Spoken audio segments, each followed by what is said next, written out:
Yemen's Iran-backed Houthis target commercial vessels in the Red Sea with missiles and drones, after doing the same to Israel in recent months.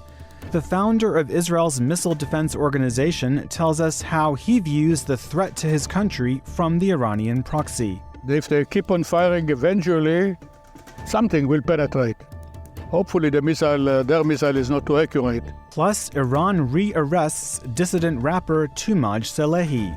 We ask a German member of the European Parliament what she is doing to help his case. I'm raising it a lot when I speak to people of the European Union External Action Service, which is like our Ministry of Foreign Affairs. And the host of a new Israeli government video program in Persian tells us how it is connecting with audiences in Iran.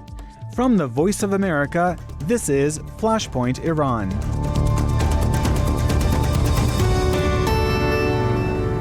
Good morning. I'm Michael Lippin in Washington. The Biden administration says a U.S. destroyer in the Red Sea shot down 3 drones that Houthi forces in Yemen fired toward the Navy ship on Sunday.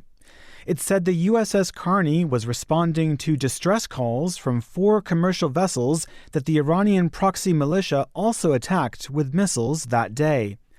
National Security Advisor Jake Sullivan said Monday the U.S. will consult closely with allies to determine the appropriate responses to the attacks, which he said were fully enabled by Iran. Yemen's Houthis also have tried to attack Israel with missiles and drones multiple times since October, when another Iranian proxy, the Hamas terror group, attacked the Jewish state from Gaza and sparked a war. Israel has thwarted the Houthi attacks using its long-range Arrow missile defense system. Uzi Rubin is the founder of Israel's missile defense organization and a security analyst for several Israeli research groups. VOA Persian correspondent Siamak Deganpour met with Rubin in Israel last month and asked whether he has any concerns about the Arrow system's ability to thwart more Houthi attacks. Yes, of course. Arrow is not 100% proof. And if they keep on firing, eventually something will penetrate. Hopefully their missile is not too accurate, although it is a very large warhead. So I'm very happy that in the first few tries we managed to block it. But I have to make people understand that this is not a foolproof design. We don't have hermetic sealing of our skies. It's like an Iron Dome. Success rate is anywhere between 85 and 95%, but it's not 100%, never 100%. So what concerns you in terms of overwhelming the Arrow system? Is it a barrage of ballistic missiles to be fired? Because you said 85%, 90%. I'm talking if we have enough missiles to face them. Depends what's the size of their arsenal. Because, those missiles are taken out from Iran and shipped over. So it's also a logistic effort to bring them in. They don't manufacture them in Yemen. They have some, since the Houthi started and Iranian support came in, they started some military industries of their own. But they are not up yet to manufacture such a 1,800-kilometer missile of their own. And they paraded them. And September 22nd, a few days before the war, there was a parade in Sada where they showed their long-range missiles, which are Iranian long-range Shahab missiles. They call them a different name, call them Tufan, which means typhoon, but it's the same missile. So it seems that our air defense system was preparing for that. That's the fact that we had the arrows, the radars, and everything looking south, and also cooperating with the United States with the missile defense destroyers positioned in the Red Sea. So there was a preparation for an Houthi onslaught. Yeah. How damaging it could be if one of these ballistic missiles went through the system? It's very damaging. The ballistic missile has a very large warhead. It's a big bomb. The UAVs are very limited. They can cause some casualties, but not devastation because the warhead is small. But the ballistic missiles have a large warhead. So the rockets that Hamas is using, you mentioned that those Houthis, what they use is mostly imported by Iran.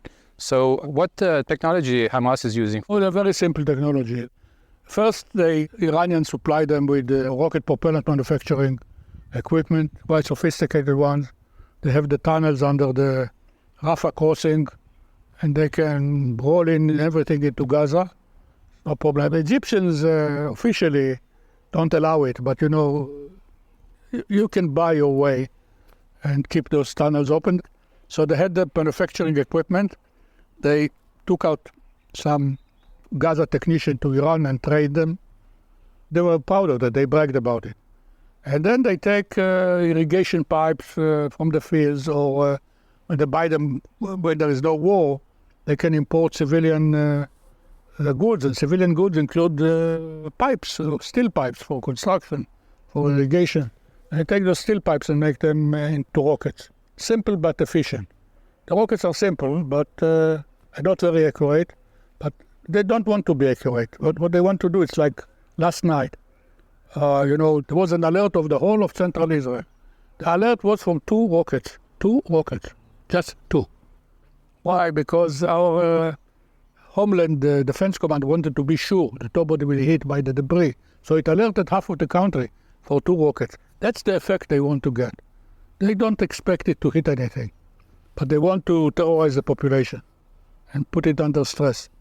And if they can hit something, okay, so it's good. So it can kill some Israelis, destroy some houses, makes them feel good and make them look good to their own audiences, maybe Iran, with the other radicals in the Middle East. So it looks good if they manage to kill some Israelis too.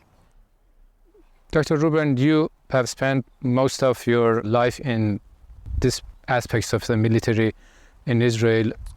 How sustainable is for a country like Israel to keep investing in a defense system like this? Oh, do we have a choice? I'd be happy if we had the choice. We have the choice, invest in peace, invest in peaceful industries, but that's our situation. We have now 100 years of war with pauses from time to time. That's our life. Hope you stay safe. Thank you. Thank you, Doctor. You're most welcome. Iranian authorities re-arrested dissident rapper Toomaj Salehi last Thursday, just 12 days after freeing him from a year in detention. Salehi's official account on the X platform said plain-clothed agents assaulted and seized him on a street in the northern city of Babel. 3 days earlier, he had posted a YouTube video complaining of being tortured while in custody.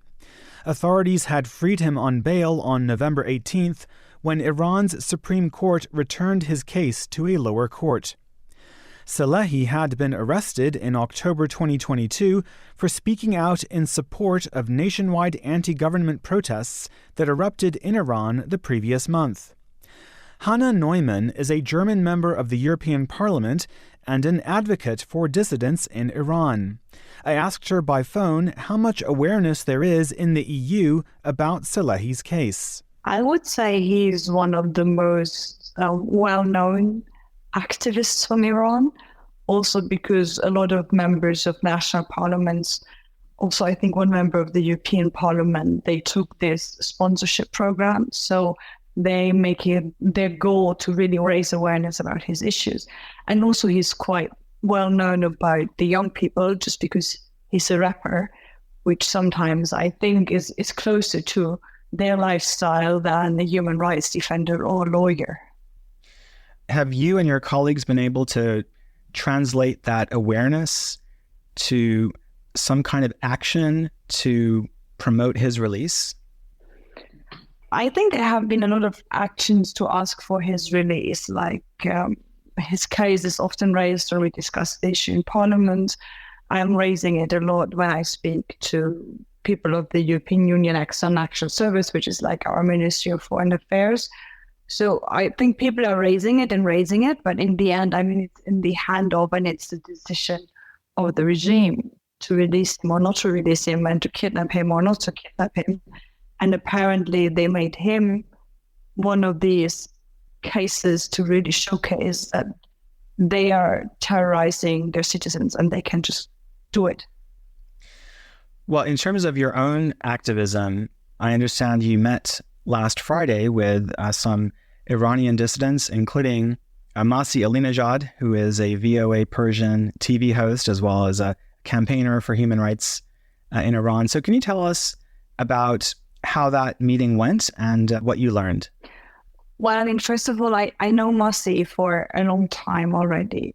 Early this year, we were, for example, together at the Munich Security Conference on a panel, and we had also some discussions, private, personal discussions later on. And since then, we are in constant exchange. So when I heard that she will be in Berlin, in Germany, also joined by a number of young protesters that were given visa with the Ministry of Foreign Affairs in Germany, a process that also I supported, I was just like, okay, let's meet. And then the foundation that invited her and the program, which is called Listening to the Dissidents, which I think is quite a nice claim, asked whether we want to go together on a panel discussion. And that's what we did. How would you say that these kinds of panel discussions can help to advance the cause of human rights in Iran? Well, I think before all, it helps to continue to uphold the awareness about what is happening in Iran. Because about a year ago, when there was the big protests and the revolution, everyone solidarized with the situation in Iran and with the protesters in the streets. And now it's going on for more than a year. And a lot of attention goes, for example, to the war in the Middle East now between Israel and Gaza. And I think it is important to make sure that the attention doesn't fade away, because we have seen previously with this regime, and we're seeing it right now with the Pekin executions, that whenever the pressure and the attention fades away, they do more of their brutal policies. So I think each and every of these meetings really helps to continue to show to the regime that we are not going to shy away from criticizing, and we're not going to look away, but also to show to the public in Germany that, it's still an issue. The regime is still as brutal as before, if not even more brutal, only because it doesn't make the big headlines. It hasn't gone away. As a member of the European Parliament, what can you say about what you and other MEPs have been doing recently or plan to do to try to get dissidents like Toomaj Salehi out of prison and to help other activists in Iran who are jailed or threatened with jail? I mean, the first thing maybe is that we continue to clearly send the message that we're not looking away, and also communicate to the regime that we continue to denounce and shed light on what they are doing. We also managed, and I think this is very nice, and we will see the outcome next week, managed to make sure that the Sakharov Prize, which is the Human Rights Prize of the European Parliament, is given to Gina Mossa Amini and the Women Life Freedom Movement. So the next week in Parliament will actually be another big moment where a lot will be about Iran and the struggle in Iran.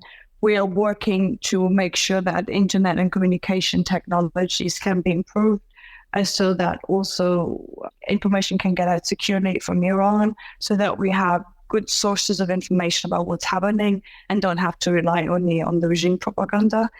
So it's a mix of things, also some things that it's better not to speak about too publicly. Right.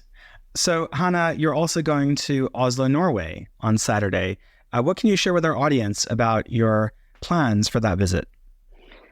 Well, it's kind of a happy, sad reason why I'm going to Oslo, because Narges Mohammadi will be given the Peace Nobel Prize, which I think is, first of all, a fabulous choice to give it to Narges, who is one of these strong women that is continuously willing to go to prison to defend the rights of others and to shed light about what the Iranian regime is doing. And she's an inspiration to so many, including me. So she will be given the Peace Nobel Prize. But as you all know, she is most likely not able to pick it up herself because she's in prison. So she was allowed to invite a number of people basically to go there kind of on her behalf and as her guests of honor.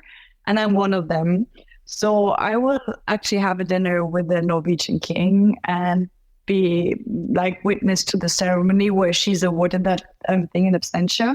But we made sure, and I'm not the only one, so many others like Shirine, Badina, Zanin, Banyadi, there are so many who will be in Oslo on that weekend, and also making side events and discussing about the human rights situation in Iran, about the revolution, about the atrocities of the regime. So I will also take part in at least one of these discussions where we are discussing how the European Union especially can improve its support to human rights defenders.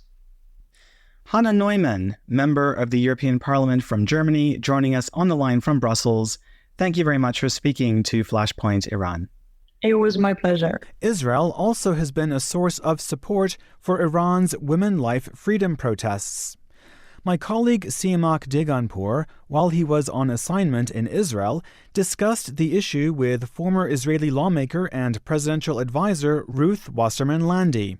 Here is what she had to say. I played a very active part in Israel, in my little, corner of the world, to give a platform to the brave women of Iran that I don't know how they had the courage, but to stand up to the mullah leadership in Iran and to say, we should be free, we should make our own decisions, and paid very dearly with huge consequences.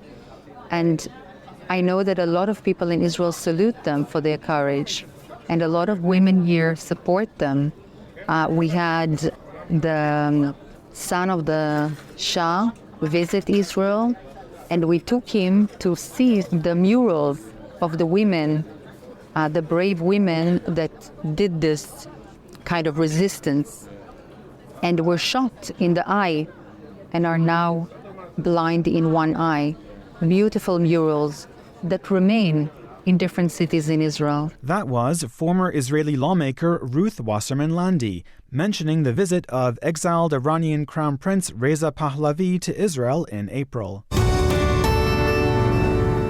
You're listening to VOA's Flashpoint Iran. I'm Michael Lippin. The Israeli government is trying a new way of communicating with Iran's people, producing a daily Persian language video program called Daily Briefing Farsi. The program launched on social media in late October, featuring news and video about the Israel-Hamas war. The host is Beni Sabti, a Persian Israeli researcher at Tel Aviv University's Institute for National Security Studies. I spoke to Sabti by phone and asked what kind of team he is working with for the program. First of all, thank you for having me and hosting me here in the podcast. So actually, most of us are volunteers. We come there not to have a salary. Some of them, some technicians or hiring equipment, it requires some budget, but most are volunteers. They come from some Israeli companies that are involved, for example, in making shows or making advertisements in television. So they know many things about marketing.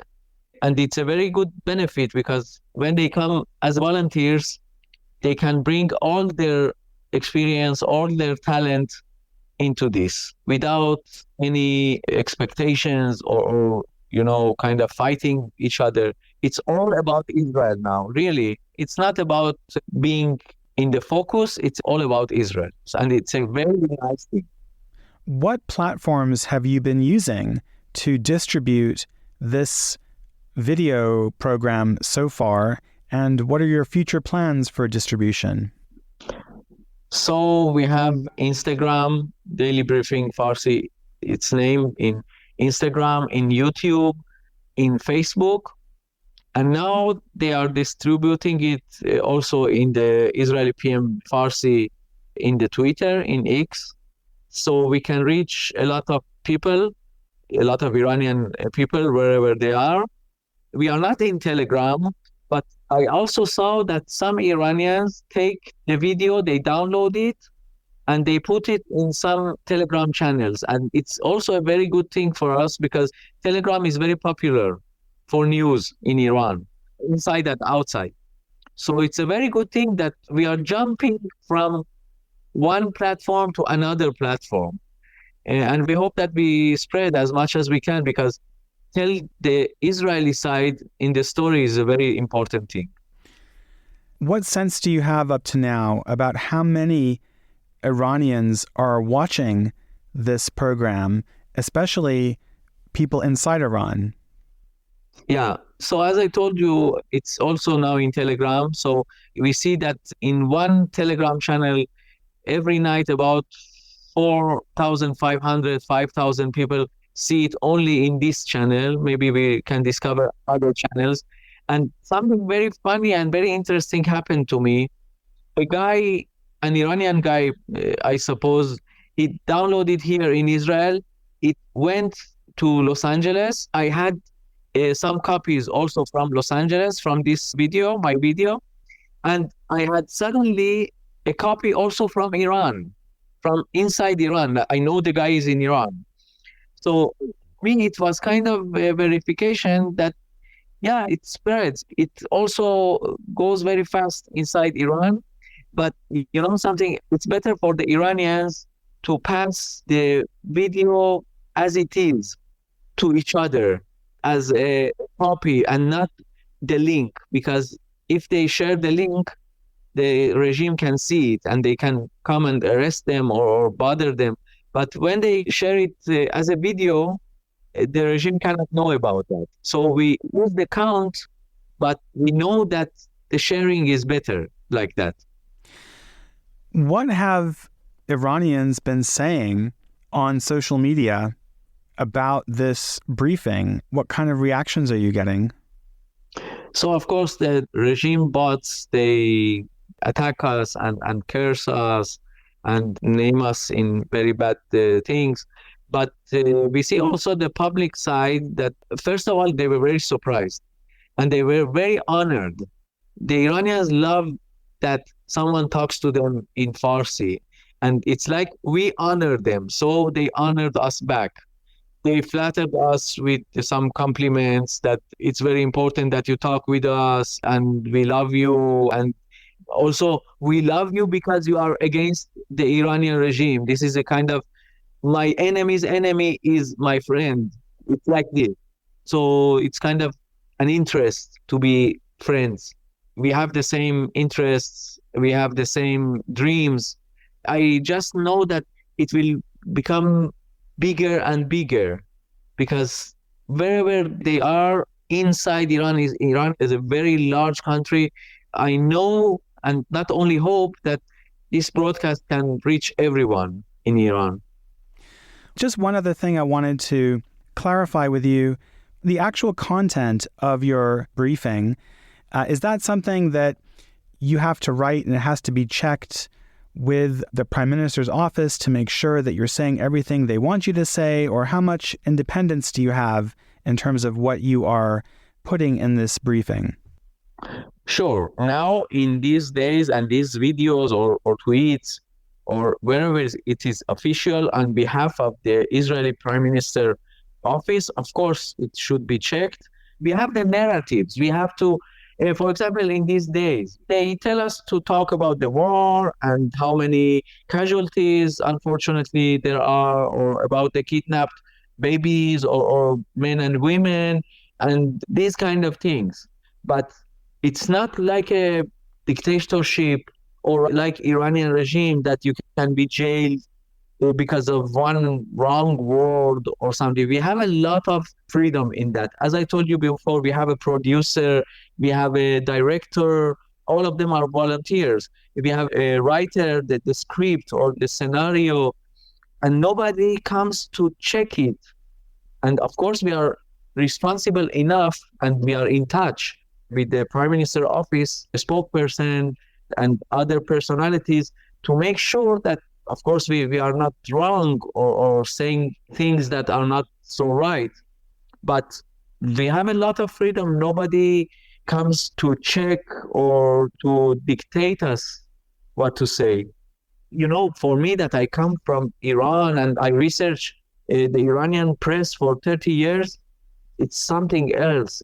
And I think this is the reason that the Iranians love us. This is the reason. Well, Beni Sabti, host of the Israeli government's daily Briefing Farsi program, joining us on the line from Israel.